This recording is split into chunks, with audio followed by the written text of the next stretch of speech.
10 लक्षण महापर्व की, उत्तम शौच धर्म की। हरि का सुने मत माता की जय। आज उत्तम शौच धर्म का दिन। इस धर्म के अवसर पर हम आप सबसे थोड़ा चर्चा करते हैं। हम सब बैठ करके विचार करते हैं क्या सही है क्या गलत है। अपन सब ध्यान से सुनना भैया। थोड़ा सा मुझे समझ में नहीं आया तो आप सब लोगों के पास बहुत अच्छी बुद्धि है, तो आप सबसे पूछूंगी कि क्या सही है क्या गलत है। तो अपन सब थोड़ा सा विचार करते हैं। एक पूरे जीवन में हम दिन रात इच्छाओं की बलिदानी पर अपनी आत्मा की स्वतंत्रता को शहीद करते रहते हैं। प्रति समय एक इच्छा उत्पन्न होती है और वह पूरी भी नहीं हो पाती कि दूसरी इच्छा आकर के खड़ी हो जाती है। उसको पूरी करते हैं तो तीसरी खड़ी हो जाती है। हजार ख्वाहिशें ऐसी कि हर ख्वाहिश पे दम निकले, बहुत निकले मेरे अरमान, लेकिन फिर भी कम निकले। इतनी इच्छाएं हैं, कितनी इच्छाएं हैं, उनका कोई अंत नहीं है। तो हम सब इच्छाओं का सागर बहुत बड़ा है। कितना बड़ा है? बहुत बड़ा है, उसका कोई पार नहीं है। वह इच्छाओं का समुद्र बहुत बड़ा है और उसमें बहुत सारा विषय कषायों का कचरा पड़ा है। हम चाहते हैं कि इच्छाएं तो रहे लेकिन कचरा नहीं रहे। भगवान ने अपने सारे कचरे को अलग कर दिया। अब उनके पास इच्छाओं की भी जरूरत नहीं है और हमारे समुद्र में बहुत सारा कचरा है। हाँ भैया, साफ है कि कचरा है आपके समुद्र में? कचरा है भाई। हाँ, तो घर का सब कचरा उखाड़ लेते हो दीपावली पर, इसको क्यों नहीं उखाड़ा भाई? तो हमारे इच्छाओं के सागर में बहुत सारा कचरा पड़ा है। तो उस कचरे के बारे में विचार करना है और यह विचार करना है। क्या विचार करना है कि जब जब हम इच्छाओं से पूछते हैं तो इच्छाएं कहती हैं कि मुझसे बड़ा कोई है, कोई भी मुझसे बड़ा नहीं है। लेकिन फिर भी मेरा आपसे प्रश्न है। क्या प्रश्न है? ध्यान से सुन लीजिए, सब लोगों को उत्तर देना भैया। क्या प्रश्न है? इच्छाएं कहती हैं कि मैं बड़ी हूँ और मृत्यु कहती है कि मैं बड़ी हूँ। अब प्रश्न मेरा यह है कि इच्छाएं बड़ी हैं या मृत्यु बड़ी है? हाँ भाई बताइए, खुला हुआ प्रश्न सबके लिए। बताइए कौन ज्यादा बड़ा है? हाँ, कौन बड़ा है? इच्छाएं। घर वाले क्या बता रहे हैं? मृत्यु बड़ी है कि इच्छा बड़ी? अरे मृत्यु आती है तो सारी इच्छाएं खत्म हो जाती है और व्यक्ति बिल्कुल निश्चेत हो जाता है। उसकी उस भाव की तो सारी खत्म हो जाती है, इसीलिए मौत बड़ी है भाई। बोलो कौन बड़ा है? इधर महिला वर्ग बहुत समझदार महिलाएं हमारे बर्तापुर की, बहुत अच्छा यहाँ का बधु मंडल है, महिला मंडल सब एक से बढ़कर एक है। तो बताएंगी महिलाएं, इस बार महिलाएं जो निर्णय कर देंगी वो ब्लॉक हो जाएगा। बताइए क्या बड़ा है, इच्छा या मृत्यु? बताइए। हाँ बताओ बताओ। इतनी हिम्मत महिलाएं रहती, बताओ यहाँ की बर्तापुर की महिलाएं बोलती ही नहीं है। आप लोग कितने सुखी हो बताओ। यहाँ की एक भी महिला बोल लेगी, उत्तर नहीं दे रही। कितनी अच्छी महिला है यहाँ। तो ठीक है, हाँ बताइए महिला वाले से कोई उत्तर? हाँ बताइए क्या निर्णय हुआ? क्या बड़ा है? इच्छा। महिलाएं समझदार है, मैंने पहले ही कह दिया। देखिए आपका साथ दिया उन्होंने, इसके लिए धन्यवाद दीजिए महिलाओं को। आपका साथ दिया उन्होंने और सच यही है कि इच्छाएं बड़ी हैं और मृत्यु छोटी है। क्यों? क्योंकि देखिए मृत्यु के बाद अगले भाव से फिर से इच्छाओं का कारोबार शुरू हो जाता है और फिर मृत्यु तो धरी रह जाती है यहीं, लेकिन अगले भाव में फिर से इच्छाओं को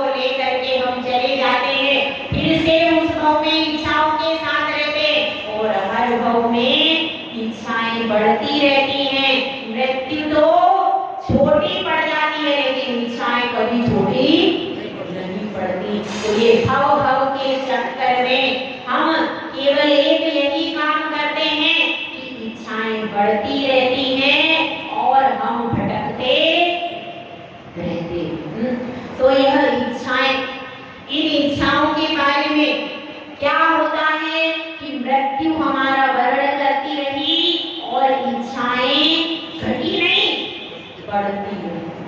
शरीर घटता रहा, शरीर मरता रहा, लेकिन इच्छाएं कभी मरती। वो ऐसी चीज है जो हरदम जवान रहती है। क्या है वे? इच्छा है।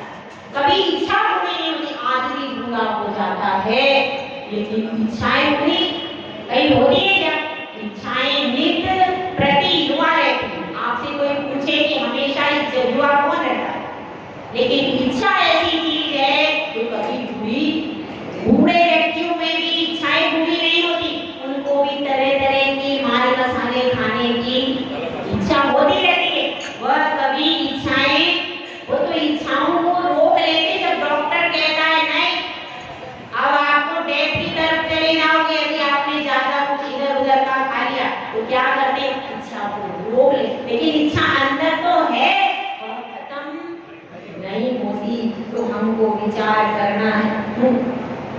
इच्छाओं के कारागृह से मुक्त करने वाला अगर कोई है तो उत्तम शौच धर्म है। उत्तम शौच धर्म में जब संतोष आता है तब हम इच्छाओं के कारागृह से मुक्ति पा जाते हैं। तो हम सबको इन इच्छाओं के कारागृह से मुक्ति पाना है कि नहीं है? पाना है। तो फिर अपन सब इस शौच धर्म की छाव में चलते हैं और सबसे पहले सुने कि इच्छाएं और लोभ का क्या संबंध है। इच्छाएं और शौच धर्म का क्या संबंध है? दो चीजें हैं भाई, इच्छाएं और लोभ, इच्छाएं और शौच धर्म। तो इच्छाओं और लोभ का घनिष्ठ संबंध है, चोली दामन का साथ है, एक के बिना दूसरा। इच्छाएं बलवती होती जाती हैं तो लोभ बढ़ता जाता है। इच्छाएं क्या होती हैं? बलवान होती हैं तो क्या होता है? लोभ बढ़ता चला जाता है।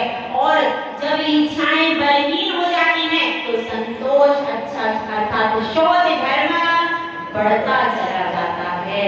तो हमको विचार करना है, इच्छाएं हमें लेकर के कहाँ जाती हैं? संसार की ओर लेकर के जाती हैं, लोभ के संसार की ओर लेकर के जाती है। और हमारा शौच धर्म हमें संतोष के आनंद की ओर लेकर के जाता है। तो ऐसा परम पवित्र शौच धर्म है कि जिसका अर्थ होता है शुचिर भाव शौच, शुचिता का धर्म है शौच धर्म, जिसमें पवित्रता की बात की जाती है। तो देखिए हमारी वह मिट्टी थी, कुम्हार उसको तपती हुई धूप में से लेकर के आया था।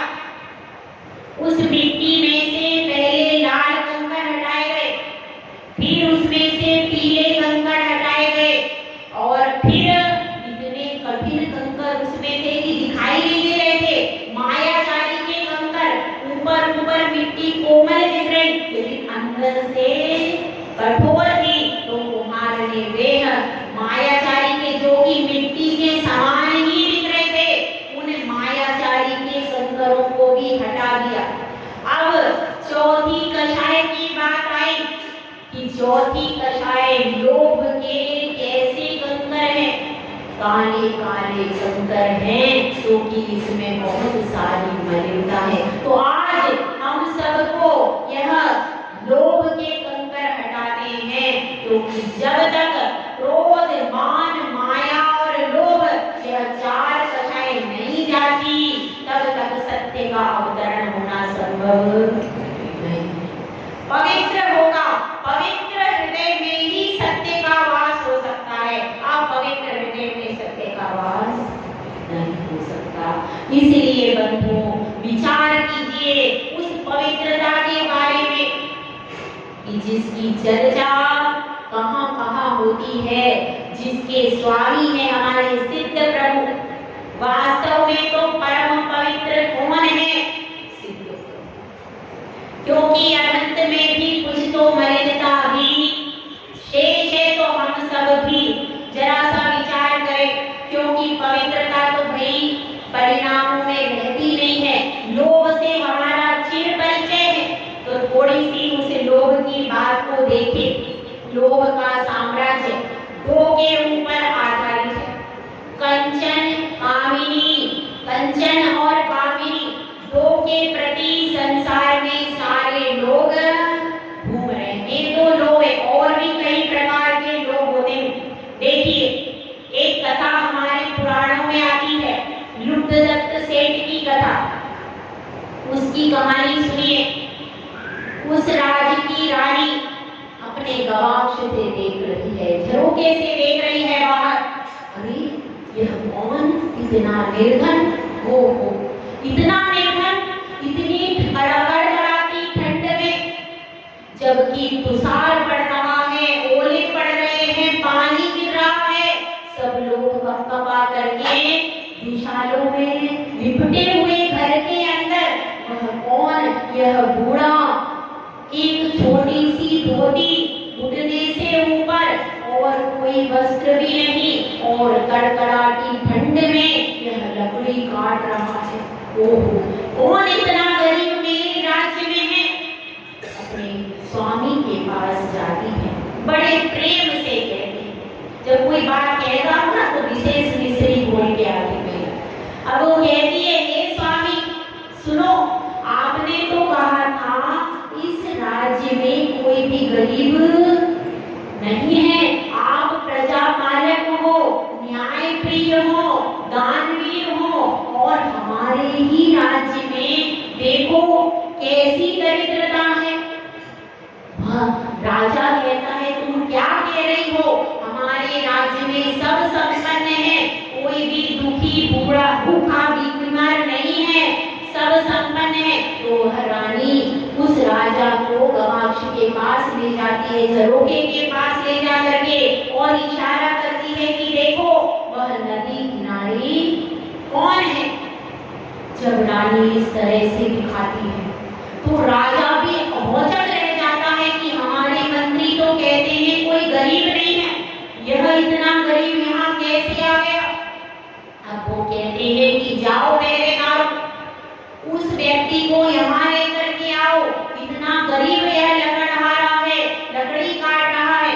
उसको लेकर के अंदर आ जाते हैं, और आते हैं तो राजा कहता है कि हे लकड़हारे, तुम मेरे कोष में से धन जितना चाहो उतना ले जाओ और अपनी गरीबी को दूर कर लो। तो वह कहता है कि हे राजन, मुझे तो कुछ ज्यादा धन नहीं चाहिए, मुझे तो सिर्फ एक बैल चाहिए। बस आप एक बैल दे दीजिए और मैं सुखी हो जाऊंगा। राजा कहता है, भाई ठीक है, मेरी गौशाला में बड़े अच्छे अच्छे सुंदर बैल हैं, तुम एक बैल ले लो और अपना संतुष्ट हो जाओ। तो वह कहता है कि हे राजन, आपकी गौशाला में मेरे पास जैसा बैल है उसका जोड़ीदार दूसरा बैल नहीं है। तो राजा को बड़ा आश्चर्य होता है। उसने कहा, ऐसी क्या बात है, आपके पास कौन सा ऐसा बैल है? क्योंकि सब बैल एक ही जैसे होते, तो ये बैल कौन सा विशेष है? तो वह कहता है कि हे राजन, मुझे कुछ भी नहीं चाहिए, सिर्फ मेरे पास एक बैल है, आप उसका जोड़ीदार दूसरा बैल ले लो। तो राजा ने कहा ठीक है। तो राजा कहता है कि मैं खुद चलता हूँ, देखता हूँ तुम्हारा बैल कैसा है। अब राजा उसके भवन में जाता, देखता है तो बहुत बढ़िया सुंदर भवन। अब सेठानी आकर रत्नों से आरती कर रही। राजा को देख के भौचक हो जाता है, उसकी साज सज्जा महल जैसी बिल्कुल। अब राजा को तलघर में ले जाता है। तलघर में कई सारे किवाड़ ताले खोल करके अंदर ले जाता है, और वहां पर बहुत सारे पशु पक्षी रत्नमय बने हुए। उसमें एक था बैल जो कि सोने से बना था, और उसमें सारे हीरे पन्ने माणिक मूंगा सब उस बैल में जड़े हुए हैं। अब वह कहता है कि हे राजन, यह मेरा बैल है। तो राजा कहता है कि देखो कितना लोभी व्यक्ति, बताओ कितना लोभी की अपने जीवन की भी परवाह नहीं, सिर्फ लक्ष्मी की धन के पीछे ऐसा अंधा हो रहा है कि देखो अपनी स्वयं स्वयं के जीवन की भी परवाह नहीं। तो ऐसा ये क्या है? ये है धन का लोभ। धन के लोभ में व्यक्ति इतना दीवाना हो गया कि उसको अपने जीवन की भी परवाह नहीं। सब कुछ उसके पास है, लेकिन संतोष नहीं है। तो और मिले इसकी चाह में इतना परेशान हो रहा है। तो हमको विचार करना है, हमारे अंदर यह लोभ की ग्रंथि तो नहीं पनप रही है, हम कहीं संतोष से दूर तो नहीं जा रहे हैं। और देखिए एक छोटी सी कहानी की एक सेवक था और वह अपने सेठ के यहाँ बहुत दिनों तक ईमानदारी से काम करता था। अब सेठ जी ने विचार किया, यह मेरा सेवक बहुत अच्छा, इतने दिनों से काम कर रहा है, कभी एक पैसा भी नहीं मांगा, बहुत ईमानदार है, बहुत अच्छा है, और अब मैं उसको 1000 रुपए दे दूंगा। सेठ ने विचार कर लिया। अब इधर वह भी सोच रहा है कि मैंने सेठ जी से कुछ नहीं कहा, इतने दिन हो गए, सेठ जी को समझता नहीं, मुझे कहना चाहिए था, मुझे पेमेंट देना चाहिए था, अब मैं स्वयं उनसे 500 रुपए मांग लूंगा। अब क्या होता है, अब सेठ जी घर पर आते, अब वह कहता है सेठ जी मुझे चर्चा करना है। सेठ जी कहते हैं थोड़ा रुको, मुझे भी तुमसे बात करना है। नहीं, पहले मेरी बात सुनो। अरे आप मुझे 500 रुपए दो। सेठ ने कहा भैया मैं बच गया, अरे 1000 जा रहे थे। तो इस तरह से कहते हैं कि लोभ नहीं करना, बिन मांगे मोती मिले और मांगे मिले ना ठीक। अब उसने मांग करके अपना ही काम छोटा कर दिया। इस तरह से आप भगवान के दरबार पे आते हो, हे भगवान मुझे पत्नी की प्राप्ति हो जाए, पुत्र की प्राप्ति हो जाए, धन मिल जाए, वाणी मिल जाए। जब अपना कटोरा लेके आते हो तो भगवान कहते हैं कि अरे मैं तो तुझे 3 लोक की संपत्ति देना चाहता था, केवल ज्ञान रूपी रत्न देना चाहता था, पर तूने ये छोटी छोटी चीजें मान करके अपना पूरा वैभव खत्म कर दिया। इसलिए लोभ को छोड़कर भगवान के पास आइए, तब आपको यहाँ से सब कुछ प्राप्त हो जाएगा। और देखिए भरत ने लोभ किया, किसका? चक्रवर्ती बने का लोभ। मैं चक्रवर्ती बनूं, मैं सबसे बड़ा बनूं, और उस लोभ में आकर भाई को भाई नहीं दिखा, भाई को भाई भी नहीं दिखा, ये भी नहीं पता चला इसी के साथ खेल खेल कर मैं बड़ा हुआ और आज उसी पर मैं चक्र चला लूं। तो उसको साम्राज्य का लोभ था, चक्रवर्ती बने का लोभ था, दुर्योधन को लोभ था। कौन? पांडव। कैसे पांडव? सुई के नोक के बराबर जमीन भी नहीं दूंगा मैं उन पांडवों को। ये उसको जमीन का लोभ था, सत्ता का लोभ था, मैं अकेला रहूंगा, पांडव नहीं रहेंगे, पांडव को कुछ भी नहीं दूंगा। ये उसको लोभ था, जमीन का लोभ, राज्य का लोभ, और उस लोभ के कारण पूरे कौरव नष्ट हो गए।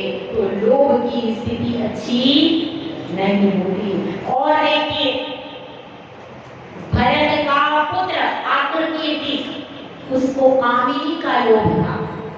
वह जब सुलोचना ने जय कुमार को वर लिया, स्वयंवर में अकंपन राजा की पुत्री सुलोचना, और उसने जय कुमार को वर लिया क्योंकि पूर्व भाव में उसका संबंध था। तब अकृति कैसा हो गया? नाराज हो गया कि तुमने चक्रवर्ती के पुत्र को छोड़ करके एक सामान्य सेनापति का वर्ण किया। वह नाराज हो गया और कामिनी के लोभ में आकर के वह उसने जय कुमार से युद्ध किया। तो इसलिए कामिनी का भी लोभ होता है। और देखिए रसना इंद्रिय का लोभ होता है। सुभोग चक्रवर्ती था, उसका रसोइया था और वह खीर बना करके ले आता है। वह गरम गरम खीर उसकी सिर पर डाल देता है, रसोइया मर जाता है और मरकर व्यंतर बन जाता है। व्यंतर बन के वो सोचता है मुझे बदला लेना है, और बदला लेने के लिए वह क्या करता है वह राज दरबार में आम के फल लेकर के आता है, बहुत अच्छे मीठे मीठे। सुखोम चक्रवर्ती को रसना इंद्री का लोभी था, वह सोचता है कि मुझे और फल चाहिए और फल चाहिए, और तब वह कहता है कि नदी के उस पार चलो, और उसको अपनी नौका में बिठाकर उस पार ले जाता है। तो फिर वहां पर उसको गिराना चाहता है, उसके भी प्राणों को हरने में निमित्त बनता है। तो बात सिर्फ इतनी है कि रसना इंद्रिय के लोभ के कारण जब चक्रवर्ती भी क्या हो गए, नरक में चले गए, तो हम और आप तो क्या चीज है। तो अब बात चल रही है भंवरे की। भंवरा घ्राणेंद्रिय के लोभ में फूल के अंदर जाता है, और जाने के बाद जब सूर्यास्त होता है तो उसमें बंद हो जाता है, और उसको भेदना नहीं चाहता। क्यों? क्योंकि उसका लोभ है उसके फूल के प्रति। तो लोभ के कारण यह समस्त जगत में क्या चल रहा है। और देखिए कैसे कैसा लोभ होता है। एक सम्राट था, उसने गरीब व्यक्ति को कहा, जाओ तुम सुबह से शाम तक इस जमीन को नाप लेना, सुबह से शाम तक तुम जहां तक दौड़ पाओगे वह सारी जमीन तुम्हारी हो जाएगी, दौड़ लो। वह व्यक्ति दौड़ता रहा दौड़ता रहा दौड़ता रहा। अरे सोचता सुबह से लेकर शाम तक बहुत बड़ी जमीन को ले सकता था, लेकिन उसने सोचा और मिल जाए और मिल जाए और मिल जाए, लोभ बढ़ता रहा, और अंततः क्या हुआ, अंततः उसका जीवन खत्म हो गया, लेकिन वह जमीन ले नहीं सका। इसलिए ये ऐसी स्थिति हमारी ना हो जाए, ऐसी स्थिति हमारी ना हो जाए कि अंत में कुछ भी ना मिले और जीवन से भी चले जाए। मिट्टी का दिया है ये काया, पर कितनी आस लगाए हैं। मिट्टी का दिया है ये काया, पर कितनी आस लगाए हैं।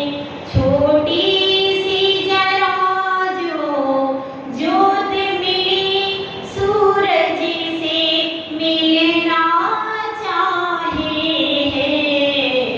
मिट्टी का दिया है ये काया, पर कितनी आस लगाए हैं। विचार कीजिए, मिट्टी का दिया लेकर के आप, एक तो मिट्टी का दिया हाथ में लेकर के आते, ये काया भी मिट्टी की है, और हम कितनी आस, ये कर लूंगा वो कर लूंगा, ये ले लूंगा वो ले लूंगा, हमारी आस हमारी उम्मीद खत्म नहीं होती और इच्छाएं बढ़ती ही चली जाती है।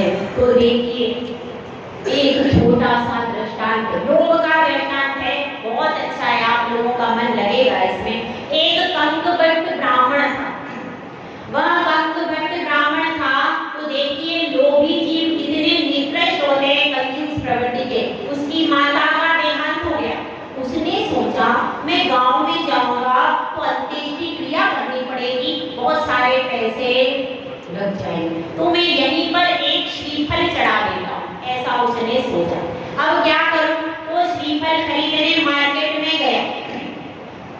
दुकानदार ने कहा कितने का है भैया श्रीफल? 60 रुपए का। 60 रुपए का? अरे 5 में दे दो। 5 में नहीं मिलेगा, छोटा वाला। ठीक है बिल्कुल छोटा वाला 5 में दे दो। हाँ 5 में। अरे इससे छोटा और है क्या? भाई इससे छोटा तो नहीं, 4 रुपए में दे दो, अगली दुकान में जाओ। अच्छा ठीक है, अगली दुकान में गया, वहां पर 4 रुपए में मिल रहा था। उसने कहा 3 में देते हो क्या? नहीं 3 में तो है नहीं। तो फिर वो माना नहीं, इसी तरह से अगली दुकान पर गया, वहां पर कहता 2 में देते हो क्या? उसने कहा 2 में नहीं मिलेगा। तो फिर क्या हुआ, अब उसने कहा किसी तरह से श्रीफल मिल जाए। तो लोगों ने कहा आप ऐसा करो, वहां पास में क्या है, बगीचा है, उसका नारियल का पेड़ों का बगीचा है, तो आप ऐसा करो, आप बगीचे में चले जाओ, वहां पर नीचे एक आध कोई गिरा हुआ होगा तो आपको मुफ्त में मिल जाएगा। अच्छा, वो वास्तव में चला गया, वो वास्तव में उस बगीचे में चला गया। अब क्या हुआ, बगीचे में चला गया, अब उसने देखा सबसे बड़ा श्रीफल, ये बड़ा मिला, और फिर वो चढ़ करके वहां पर गया और उस बड़े श्रीफल को तोड़ने लगा। बड़ी मुश्किल से तो चढ़ना आसान नहीं क्या नारियल के पेड़ पे, बहुत कठिन है। अब वो चढ़ गया और उसने सबसे बड़ा पकड़ लिया श्रीफल, अगर वो टूटेगा ना, टूटे कैसे, कभी प्रैक्टिस तो थी नहीं। और वो क्या हुआ, वह श्रीफल टूटा नहीं, और क्या हुआ, जिस डगाल पर खड़ा था उससे नीचे की डगाल पर आ गया। और वो तोड़ना बड़ा चाहता था, क्योंकि लेगा तो बड़ा, छोटा तो वो नहीं लेगा, मगर अब क्या करे, अब वह डगाल को पकड़ करके लटक गया। नीचे से एक ऊंट वाला निकला, अब क्या करे, अब तो सोच रहा था अगर मैं नीचे गिर गया तो मर भी जाऊंगा। वह ऊंट वाला से बोला, ए ऊंट वाले इधर आओ। उसने कहा क्या है, मैं तुम्हें 50 रुपए दूंगा, तुम मुझे नीचे उतार लो। अब ऊंट वाला लालच में आ गया, उसको भी लालच आ गया, उसने कहा ठीक है 50 रुपए देना भैया। उसने क्या किया, ऊंट को खड़ा किया और उसके ऊपर पकड़ करके उसके पैर खींचने लगा। इतने में क्या हुआ, ऊंट चल दिया।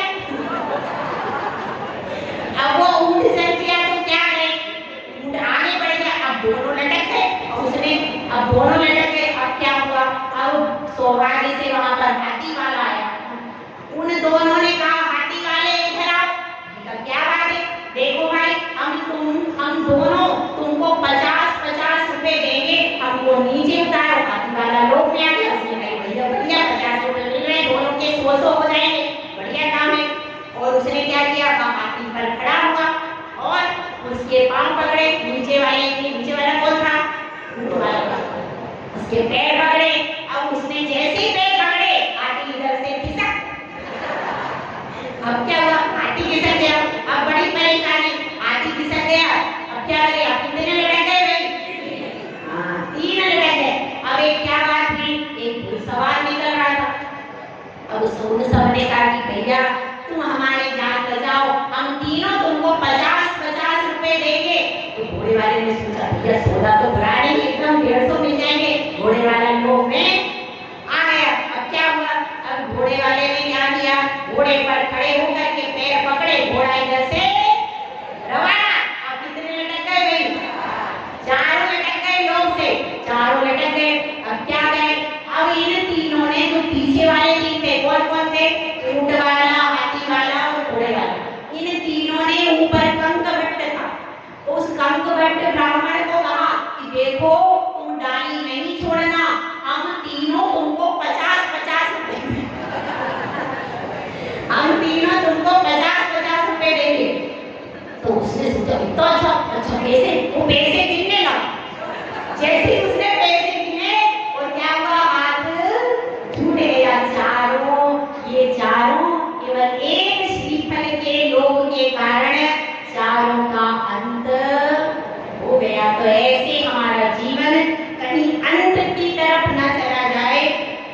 आंख खोल के देखा मैंने, खेत में रेत ही रेत की चिड़िया, चुग गई सारा खेत की चिड़िया, चुग गई सारा खेत। ऐसा ना हो जाए कि लोभ के महासागर में हमारा यह अमूल्य जीवन स्वाहा हो जाए। तो हमको संतोष धारण करना है, संतोष से अपने मन को पवित्र बनाना है। बहुत सारी इच्छाएं हमारी होती हैं, तो उस इन इच्छाओं को कंट्रोल करना चाहिए। अपन 10 लक्षण में कितनी सारी इच्छाओं को कंट्रोल करते हैं। ऐसा ही जीवन आपका रहे, अगर जैन समुदाय का 10 लक्षण जैसा जीवन बने ना, तो पूरा जीवन इनका धन्य हो जाए। सही है कि नहीं? लेकिन आप क्या करते हो, केवल 10 दिन धर्म करते हो। यदि ऐसा धर्म प्रतिदिन करो तो क्या होगा, सारा जीवन पवित्र हो जाए। तो उस पवित्रता की बात करें, संतोष कैसे कैसे लोग धारण करते हैं, इसका थोड़ा सा दृष्टांत आप लोगों को बताते हैं।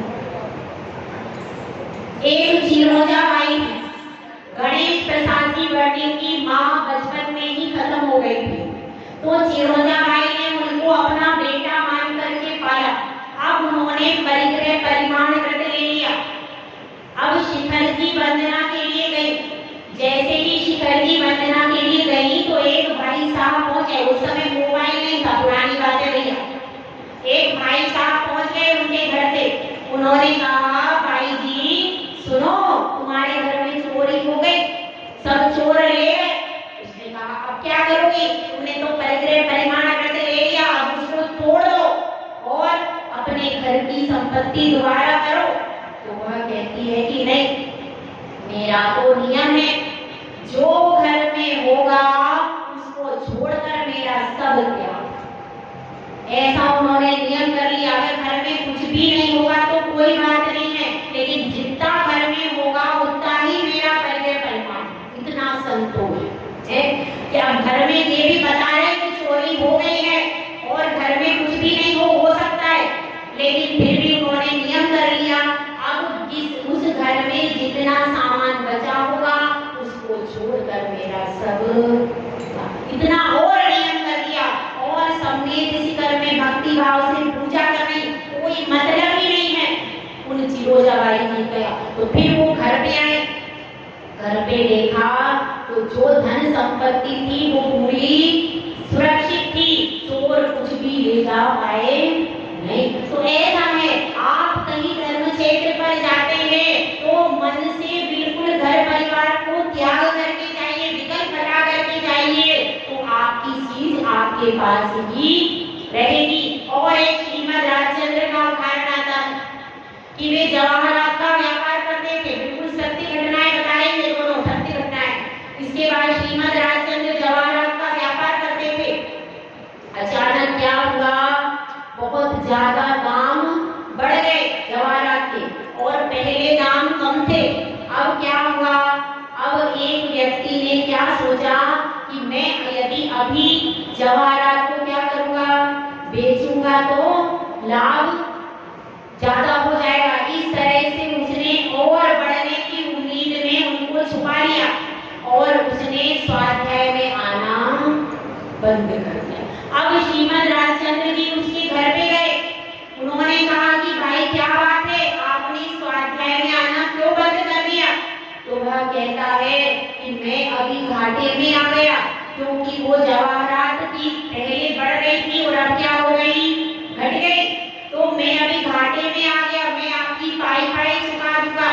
तो श्रीमद राजचंद्र जी कहते हैं कि क्या इस कागज के टुकड़े के लिए जो एग्रीमेंट किया था, इसका कितना पैसा देना है? तो इस कागज के टुकड़े के लिए आपने स्वाध्याय में आना बंद कर दिया।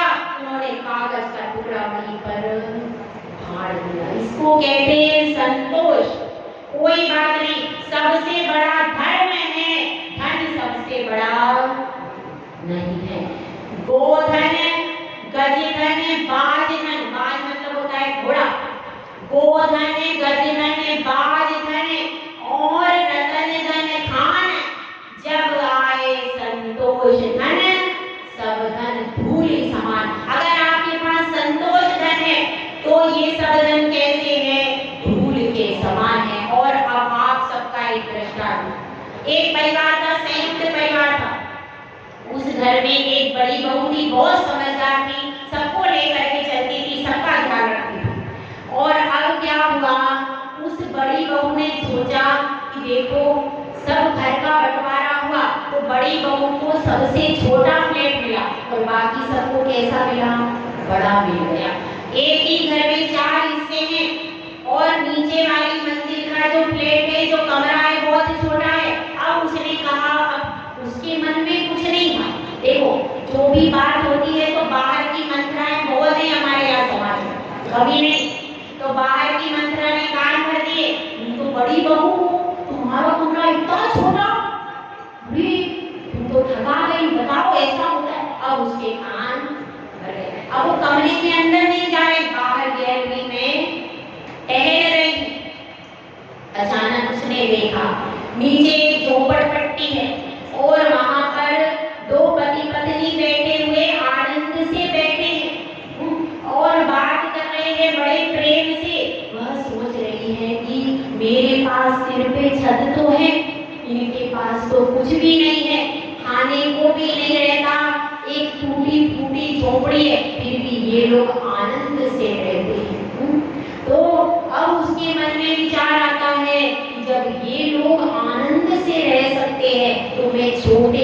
प्रेम आनंद से क्यों नहीं रह सकती। और तभी ऊपर से बहुत ज्यादा लड़ने और चिल्लाने की आवाजें आने लगी। उसने देखा कि उसके जो दोनों देवर थे वो आपस में लड़ रहे थे, क्योंकि एक को गैलरी मिली थी और एक दूसरे को बालकनी नहीं मिली थी, इसलिए दोनों आपस में बहस कर रहे थे।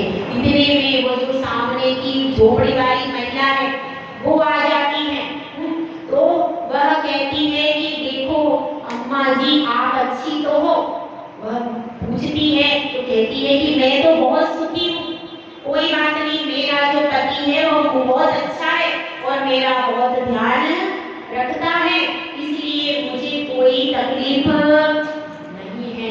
मेरे पास छोटी झोपड़ी है, कोई बात नहीं, मुझे उस छोटी झोपड़ी का रंज नहीं है। जब वह ऐसी बात सुनती है और ऊपर से आवाजें सुनती है तो वो सोचती है कि अरे इनको तो बड़े कमरे मिले हैं, बड़ी बालकनी मिली है, सब कुछ अच्छा मिला है, बच्चे भी है, पत्नी भी, उसके बाद भी संतोष नहीं है। और वह जो बुढ़िया है, छोटी झोपड़ी में रहती है महिला है, वह महिला उसके पास कुछ भी नहीं है लेकिन संतोष है। तो इस तरह से हमारे पास देखिए इस जमीन को कोई ले जाके पाया आज तक, और इस धन को भी कोई ले जा पाया। कोई भी चीज, एक भी भोजन सामग्री, एक सुई भी हम ले जाएंगे नहीं। इसलिए जितना है जो है उसी में संतोष करके मिलजुल करके रहो, साथ में रहो। भले ही दो बातें हो जाती हैं, दो बर्तन चटक जाते हैं, लेकिन फिर भी जो आनंद साथ में रहने का, संतोष के साथ जो आनंद है वो बड़े बड़े मकानों में, बड़ी बड़ी बिल्डिंग में वो आनंद नहीं है। तो हम सबको संतोष के आनंद में जीना है, प्रेम के आनंद में जीना है। यदि संतोष का आनंद हमारे पास है तो थोड़ी वस्तु में भी आनंद आ जाता है। और यदि संतोष नहीं है तो कितनी भी महंगी, कितनी भी अच्छी, कितनी भी क्वालिटी की वस्तु रख दो लेकिन उसका मन संतुष्ट नहीं होता। तो हम सबको आज के दिन जितना हमारे पास है, जो हमारे पास है, उसी में संतोष को धारण करने की कला सीखनी है। यह धर्म यही कला सिखाने के लिए आया है कि हम संतोष को धारण करें और अपने मन से क्रोध, मान, माया और लोभ की ये जो चार कषाय हैं वह मिट्टी अपवित्र हो गई है। उसमें क्रोध के कंकर नहीं है, माया के कंकर नहीं है, माया के भी नहीं है और लोभ के भी नहीं। वह मिट्टी कुम्हार जिसको लेकर के आया है आज पवित्र हो गई, वह मिट्टी तो पवित्र हो गई, बंधु क्या हमारे मन की मिट्टी भी पवित्र हो गई? क्या हमारे मन से भी ये कषाय दूर हो गई? क्या हमारे मन में भी क्षमा, मार्दव, आर्जव और शौच अर्थात पवित्रता के गुण आए हैं? क्योंकि शौच गुण साधु रहे। साधु, यह शरीर तो अशुचि है, यह शरीर अपवित्र है। एक महिला थी, 6 घंटे मेकअप करके आए, कहाँ जा रही थी? शादी में जा रही थी। अचानक तेज बारिश, तेज तूफान, अब बहुत बारिश गिरी, सारा मेकअप धुल गया और फिर अब जाना तो पड़ता था, शादी में गई। भैया शादी में सब डर गए, आप कौन हो? तो क्या हुआ? तो महिला बताती, मैं वो प्रमीला। प्रमीला तो बहुत सुंदर है, आप तो हो ही नहीं। कोई मानने को तैयार। तो ऐसा अपने को नहीं करना, अपने शरीर की पवित्रता